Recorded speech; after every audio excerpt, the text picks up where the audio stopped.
Hi friends, నేను మీ GMR. Friends, ఈ వీడియోలో మనం ఏసీకి సంబంధించి మనకి ఫిల్టర్స్ ఏ విధంగా క్లీన్ చేయాలి, తీసుకోవాల్సిన జాగ్రత్తలు ఏంది, వీడియోలో చూసి ఫిల్టర్స్ క్లీన్ చేయొచ్చు అన్ని విషయాలు కంప్లీట్ గా ఈ వీడియోలో తెలుసుకుందాం. ఇక ఫ్రెండ్స్, మనకి గమనించుకుంటే ఏసీలకు సంబంధించి మనకి ఫిల్టర్స్ అనేది ఎప్పటికప్పుడు క్లీన్ చేయాల్సి వస్తుంది. అంటే ఎన్ని నెలలు క్లీన్ చేయాలి అనే డౌట్ మీకు వస్తుంది. అంటే మీ వాడకాన్ని బట్టి కొంతమంది ఈ సీజన్లో మాత్రమే వాడతారు, కేవలం ఎండాకాలం మాత్రం ఏసీ వాడతారు, మిగతా కాలాల్లో వాడకం ఉండదు. అలాంటి సందర్భాల్లో ఎండాకాలం మనకి సమ్మర్లో ఎంటర్ అవుతున్నాం అన్న సందర్భాల్లో ముందుగానే మనం శుభ్రంగా క్లీన్ చేసి పెట్టుకోవాలి.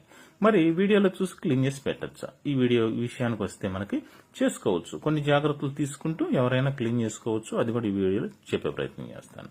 అయితే మనకి రెగ్యులర్ గా వాడే వాళ్ళు ఉంటారు, వాళ్ళైతే మాత్రం ప్రతి 3 నెలలకి 4 నెలలకు ఒకసారి తప్పకుండా మనకి ఈ ఫిల్టర్స్ అనేవి క్లీన్ చేయాల్సి వస్తుంది. ఎలా క్లీన్ చేయాలో కూడా ఈ వీడియోలో తెలుసుకుందాం. ఇక ఈ విధంగా మనకి ఫిల్టర్స్ అనేవి క్లీన్ చేయడం లేట్ అయితే ఈ విధంగా మడ్డి అనేది, డస్ట్ అనేది విపరీతంగా పేరుకుపోవడం జరుగుతుంది. ఇది చాలా మంచిది కాదు ఏసీ మన్నికకి. అయితే ఏంటంటే మనకి మీరు కూలింగ్ రాలేదని చెప్పేసి ఏంటంటే ఎక్కువగా మనకి కూలింగ్ పెంచడం జరుగుతుంది. అది కూడా మనకి ఏంటంటే ఈ ఫిల్టర్స్ శుభ్రంగా లేకపోవడం వల్లే మీకు ఇలా సమస్యలు వస్తూ ఉంటాయి. అయితే మనకి ఎప్పటికప్పుడు క్లీన్ చేయాలని తెలుసుకుందాం. అయితే మరి ఇక్కడ మనం ఎలా క్లీన్ చేసుకోవాలి? మీరు కనుక వీడియోలో చూసి క్లీన్ చేసుకోవాలనుకుంటే మంచి విషయమే, మీరు చేయగలిగితే చేయొచ్చు. అయితే ఏంటంటే పదునైన వస్తువులు ఎట్టి పరిస్థితుల్లో ఉపయోగించకూడదు. ఎక్కడో మధ్యలో ఏదో బూజు ఇరుక్కుందని చెప్పేసి ఏదో పదునైన వస్తువు అట్ల కాడో స్క్రూ డ్రైవర్లు తీసుకెళ్లి పొడవకూడదు. కేవలం ఒక మెత్తటి బ్రష్, అది కూడా ఏదో పెయింట్ వేసేసి పక్కన పడేసిన, ఒక మూలన పడేసినటువంటి బ్రష్ అనేది పనికిరాదు. కొత్తగా ఫ్రెష్ గా బాగుండాలి బ్రష్, నీట్ గా ఉండాలి, మెత్తగా ఉండాలి. ఇలాంటి మనకి బ్రష్ అనేది తీసుకొని నీట్ గా ఈ విధంగా క్లీనింగ్ అనేది చేసుకోవచ్చు. ఇలాంటి క్లీన్ చేయడం కూడా మీ వల్ల కాని పరిస్థితుల్లో ఒక మంచి టెక్నీషియన్ చెప్పుకుంటే అతను క్లీన్ చేసి పెట్టడం జరుగుతుంది.